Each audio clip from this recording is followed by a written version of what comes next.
apakah ada proses gugatan atau proses intervensi apa sehingga MPR dapat mencabut TAP MPR-nya, kan gitu.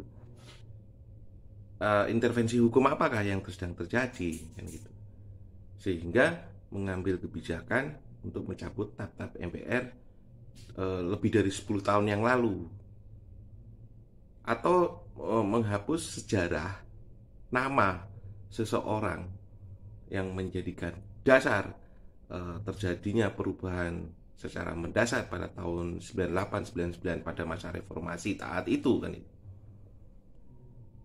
Ini suatu bukan hal yang ini ya, meskipun base konteksnya adalah penyebutan nama itu menjadi nilai sejarah yang akan dikenang sepanjang masa sampai dengan saat ini dan yang akan datang. Ketika itu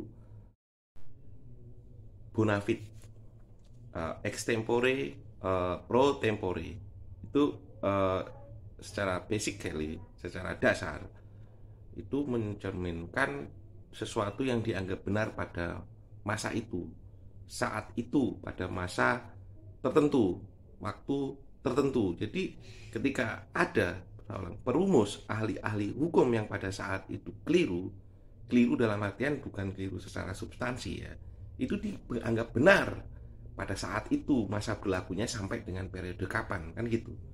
Ketika itu dinyatakan dicabut pada base dasar seperti yang menimbangnya, maka seluruh pengaturan di selanjutnya itu semestinya berubah. Kalau tidak, akan terjadi suatu keterkaitan di antaranya. Jadi benar saat itu. Kenapa menggunakan konsep Bonafit atau pro tempore itu?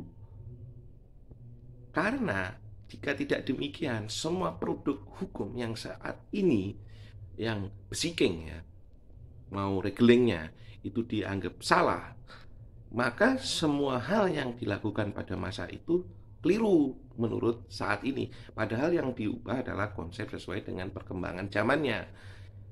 Maka ketika itu dilakukan pada era ini, dengan saya nggak tahu aliran apa yang mendasari itu, maka